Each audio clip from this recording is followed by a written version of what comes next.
GP gift offer কিভাবে করা হয়, গ্রামীণ ফোনে মিনিট ইন্টারনেট বা কম্বো অফারগুলো কিভাবে গিফট করা যায় বা করা হয়, বা গিফট করলে আপনার কত টাকা প্রফিট হয়, বা এই গিফট অফারগুলো খেললে প্রফিটটা কেমন বা কিভাবে আসবে। আপনি যদি অনলাইনে রিচার্জ ব্যবসা করে থাকেন বা ফিজিক্যালি যদি আপনার রিচার্জের একটি দোকান থাকে, তাহলে তো আজকে ভিডিওটি আপনার জন্য অনেক অনেক ইম্পর্টেন্ট। কেননা আমার জানা মতে আপনার রিচার্জের সিম থেকে মিনিট কাস্টমারকে দেওয়া তার চাইতে গিফট করে অনেকাংশে আপনার প্রফিটটা বেশি হতে পারে। আর হ্যাঁ, ভিডিও শেষ অংশে একটি টিপস থাকবে তাদের জন্য যারা ফিজিক্যালি দোকান করেন, চাইলে আপনার দোকানের পাশাপাশি রিচার্জ ব্যবসাটা আপনার দোকানের সাথে অ্যাড করতে পারেন। কেননা রিচার্জ ব্যবসা অ্যাড করলে আপনার দোকানের সেল বৃদ্ধি হওয়ার জন্য বা বৃদ্ধি করার ক্ষেত্রে অনেক ভূমিকা পালন করবে। সো সেটা কিন্তু ভিডিও শেষ অংশে আমরা আলোচনা করব। সো যাই হোক, সর্বপ্রথম আপনাদেরকে শিখিয়ে দেই বা জানিয়ে দেই যে কিভাবে আপনারা গিফট অফারগুলো খেলবেন বা গিফট অফার কিভাবে করা হয়। সর্বপ্রথম আমি যদি আমার গ্রামীণ মাইজিপি অ্যাপসের মধ্যে আসি, মাইজিপি অ্যাপসের মধ্যে আসার পর আপনি নিশ্চয়ই আমার দেখতে পাচ্ছেন আমার অ্যাকাউন্টে রয়েছে ৯,৬৮৫ টাকা। হয়তো আপনার বিশ্বাস করবেন কি করবেন না জানি না, তবে বলে রাখি মাস শেষে আমি কিন্তু 2 থেকে 3 লক্ষ বা 4-5 লক্ষ টাকাও আমি গিফট করে থাকি শুধুমাত্র গ্রামীণ ফোনে মিনিট অফার বা কম্বো অফারগুলো। সো আপনাকে গিফট করার আগে একটা জিনিস অবশ্যই মনে রাখতে হবে, সেটা হচ্ছে গিফট করার ক্ষেত্রে সবচেয়ে বড় ভূমিকা পালন করে রিচার্জ কমিশন বা পার্সেন্টেজ ব্যালেন্স। নিশ্চয়ই আপনাকে বুঝাইতে হবে না যে রিচার্জ কমিশনটা কি। আপনি যে 1,000 টাকা আপনার সিমে রিচার্জ করেন, তখন আপনাকে কোম্পানির পক্ষ থেকে মাত্র 28 থেকে 30 টাকা বা কিছু সময় আপনার 32 টাকাও দিয়ে থাকে। কিন্তু এই 32 টাকা দিয়ে গিফট করে তো আর প্রফিট হবে না। সো কীভাবে গিফট হবে? আপনি এতগুলো ব্যালেন্স কোথা থেকে নিয়েছেন? এবং আপনারটা তো রিচার্জ সিম না, আপনারটা তো সাধারণ সিম। হ্যাঁ, ইয়েস, আমারটা হচ্ছে সাধারণ সিম। সাধারণ সিম থেকে আমি গিফট করি। সো এই ব্যালেন্সটা আমি নিয়েছি 10% ডিসকাউন্টে দারাজ থেকে। দারাজ থেকে কীভাবে ব্যালেন্স নেওয়া যায় সেটা তো আপনি নিশ্চয় জানেন। যদি না জেনে থাকেন, ভিডিও ডিসক্রিপশন বক্সে একটি ভিডিও দেওয়া আছে। সুতরাং আমি এখানে আপনি মনে রাখেন আমি 10% ডিসকাউন্টে ব্যালেন্স নিয়েছি, অর্থাৎ 1,000 টাকা রিচার্জ করছে আমি, আমাকে দারাজ কোম্পানি থেকে ক্যাশব্যাক হিসাবে আমাকে 100 টাকা কমিশন দেওয়া হয়েছে। সুতরাং আমি একটা অফার আপনাদেরকে হিট করে সরাসরি আপনাদেরকে বোঝানোর ট্রাই করি, একদম প্র্যাকটিক্যাল। সো হাতে কলমে একদম বোঝানোর ট্রাই করি। আমি এখন গিফট করার জন্য চলে যাচ্ছে আমার ফ্ল্যাক্সি প্ল্যানে। মাইজিপি অ্যাপসটার মধ্যে ফ্ল্যাক্সি প্ল্যান যেটা আছে সেখানে ক্লিক করবেন। তারপরে এখানে আমি ভ্যালিডিটিটা 30 দিন সিলেক্ট করতেছি। তারপরে এখানে আমি 0 MB সিলেক্ট করতেছি। তারপরে যেহেতু আমি 400 মিনিট সিলেক্ট করব, 400 মিনিটটা সিলেক্ট করতেছি। এখানে নিশ্চয়ই আপনি আমার মূল্য দেখতে পাচ্ছেন 248 টাকা 8 পয়সা আসতেছে। কিন্তু এটা আমি যদি এখন আপনাদেরকে একটু ক্যালকুলেটর বের করে দেখাই, 248 মাইনাস 10%। সো এইটা কিন্তু আমার 223 টাকায় কিনা হয়েছে। 223 টাকায় আমার 400 মিনিট কিনা হচ্ছে। কিন্তু আপনি এইটা অনায়াসে মানুষের কাছে বিক্রি করতে পারবেন 250 টাকায় বা তার অধিক দামে। সুতরাং আপনি এখানে নিশ্চয়ই বুঝতে পারছেন যে প্রফিটটা কিভাবে হয় বা প্রফিট কত টাকা হয়। আর আরেকটা জিনিস আপনাদেরকে যদি আমি আরও হাতে কলমে দেখাই, 500 মিনিটের দাম এখানে আপনার আসতেছে মাত্র 308 টাকা, যা বাজারে আপনি যদি 500 মিনিট ক্রয় করেন, আমি যদি 308 লিখি, 308 মাইনাস হচ্ছে 10%, তাহলে আপনার এই মিনিটটা ক্রয়ের মূল্য পড়তেছে 277 টাকা। কিন্তু আপনি এটা অনায়াসে 318 টাকায় বা 320 টাকায় আপনি অনায়াসে এটা বিক্রি করতে পারবেন।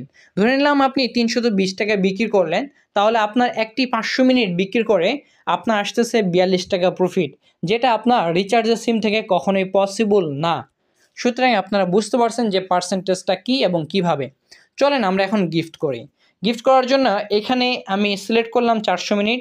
তারপরে এখান থেকে আমি সিলেক্ট করতে হবে এই যে বাটন একটা দেখতে পাচ্ছেন, এখানে ক্লিক করবেন।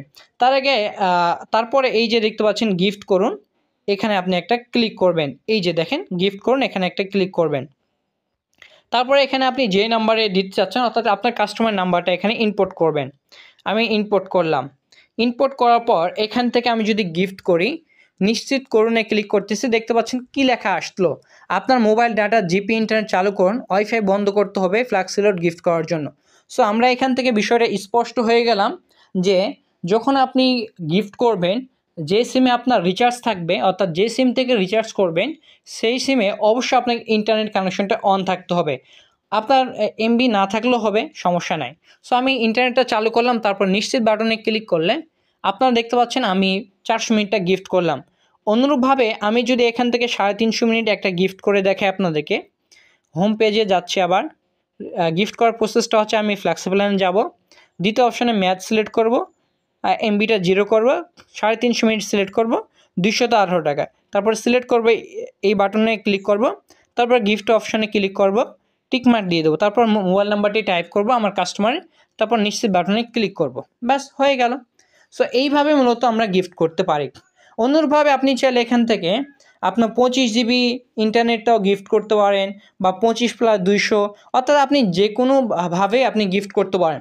তবে আপনার সুবিধার্থে বলে রাখি, বর্তমান সময়ে 300 মিনিট, 350 মিনিট, 400 মিনিট এবং 500 মিনিট যেটা সবচেয়ে বেশি গিফট করা হয়। এবং আপনার যদি একটি রিচার্জ ব্যবসা থাকে, সেক্ষেত্রে আপনি নিঃসন্দেহে জানেন যে বেশিরভাগ মানুষ এই সকল প্যাকগুলো বেশি ক্রয় করে থাকে এবং এই সকল প্যাকেই সবচেয়ে বেশি প্রফিট। সুতরাং আপনারা আজকে ভিডিও দেখে নিশ্চয়ই বুঝতে পারছেন যে কীভাবে গিফট করা হয়। আমি যদি আপনাদেরকে মিনিট একটু দেখানোর চেষ্টা করি, জানি না আছে কি না, এখানে আগে ছিল, এখান থেকে এই যে 350 মিনিট দেখেন, 350 মিনিটের দাম কিন্তু 248 টাকা, কিন্তু আমরা গিফট করলাম কত টাকায়? ওয়েট আপনাদেরকে ক্যালকুলেটার করে দেখাই। 218 টাকা কাটলো আমাদের, এবং যদি আমি 10% মাইনাস দিই তাহলে 196 টাকা আমার অ্যাকাউন্ট থেকে কাটলো, কিন্তু এইটার দাম হচ্ছে আপনার 248 টাকা। সো অলমোস্ট 51 টাকা বেশি। আপনি এটা যদি 50 টাকাও বিক্রি করেন তাহলে আপনার মোটামুটি 52 থেকে 53 টাকা প্রফিট। আমি ধরে নিলাম আপনি একটা অফারে এত টাকা প্রফিট করবেন না, আপনি একটা অফারে 20 টাকা বা 25 টাকা প্রফিট করবেন, যেটা আমরা করে থাকি। সুতরাং আপনি আজকে ভিডিওটা দেখে আমি আপনাকে নিশ্চিত যে আপনি কখনো আর রিচার্জ সিম থেকে আপনি এই মিনিটগুলো হিট করবেন না। আপনি যান, বিশ্বাস না হলে আপনি আপনার দোকানে যান, দোকানে গিয়ে যদি 350 মিনিট নেন, আমি আপনাকে এটা ড্যাম শিওর বলতে পারি যে আপনার থেকে 248 টাকাই নেবে। 48 টাকা তো নিতে পারে না, 250 টাকা নেবে। সুতরাং আপনি এখন থেকে যদি রিচার্জ ব্যবসা করে থাকেন ফিজিক্যালি বা অনলাইনে, তাহলে আপনাকে আমি সাজেস্ট করবো রিচার্জ করেন এখান থেকে। আর কীভাবে দারাজ থেকে ব্যালেন্স পেতে হয় সেটা জানার জন্য ভিডিও ডিসক্রিপশন বক্সে আমাদের একটি লিঙ্ক দেওয়া আছে, সেই ভিডিওটা দেখে আসতে পারেন, সেখান থেকে আপনি খুব সহজে দারাজ থেকে রিচার্জ করতে পারেন। আর হ্যাঁ, যে টিপসটা আপনাদেরকে জানাইতে চাই এখন, সেটা হচ্ছে কেন আপনি ফিজিক্যাল দোকানের রিচার্জ ব্যবসাটা আপনার দোকানের সাথে অ্যাড করবেন। এটা অ্যাড করা একটাই কারণ যে দেখেন, আমি একজন ধরেন আপনার কাস্টমার, আপনার দোকান হচ্ছে মুদি বা যে কোনো একটি ইলেকট্রনিকের দোকান। আমি আপনার কাছে গেলাম না প্রোডাক্ট ক্রয় করতে, কিন্তু আমার রিচার্জ প্রয়োজন, আমি আপনার দোকানে গেলাম রিচার্জ করতে। রিচার্জ করতে গিয়ে আমার তো ধরেন আমার তেল প্রয়োজন বা আমার মুদি জিনিসপত্র প্রয়োজন, কিন্তু আমি কিন্তু আপনার দোকানের রিচার্জের কাস্টমার, মুদি দোকানের কাস্টমার না। কিন্তু আমি রিসার্চ করতে গিয়ে দেখলাম যে আপনার দোকানে এই সকল জিনিসও পাওয়া যায়। সুতরাং এইভাবে কিন্তু অনেক কাস্টমার কিন্তু কনভার্ট হয়ে যায়, এক রিচার্জ কাস্টমার থেকে আপনার মুদির কাস্টমারে কিন্তু কনভার্ট হয়ে যায়। সেমভাবে মুদি দোকান দিয়ে আমি উদাহরণ দিলাম, আপনার দোকান যদি সচল না হয়, কিছু ডক্টরের দোকান রয়েছে, ফার্মেসির দোকান রয়েছে, বা বিভিন্ন ইলেকট্রনিকের দোকান রয়েছে, আপনি যে কোনো দোকানের সাথেই এই রিচার্জ ব্যবসাটা আপনি অ্যাড করতে পারেন। কেননা সবাই কিন্তু রিচার্জ করে, রিচার্জ করতে গিয়ে কিন্তু আরেকটি প্রোডাক্টের প্রতি সে আকর্ষণ তার হয়ে যায় এবং সেই প্রোডাক্টেরও কাস্টমার হয়ে যায়। সুতরাং আমি যেটা মনে করি বা আমার অভিজ্ঞতাতে আমি বলতে পারি এটা নিশ্চিন্তে, যে আপনার রিচার্জ ব্যবসাটা অ্যাড করলে আপনার দোকানে ক্লায়েন্ট বা কাস্টমার একটা হলেও বৃদ্ধি হবে। সো ঠিক আছে, এই পর্যন্ত ভিডিও। আর ভিডিওটি ভালো লাগে লাইক এবং সাবস্ক্রাইব, কমেন্ট করতে পারেন। ঠিক আছে, নতুন একটি ভিডিওতে দেখা হবে, ততক্ষণ সকলে ভালো থাকুন, মা বাবার যত্ন নিন, মা বাবার খোঁজখবর নিন। টেক কেয়ার, আল্লাহ হাফেজ।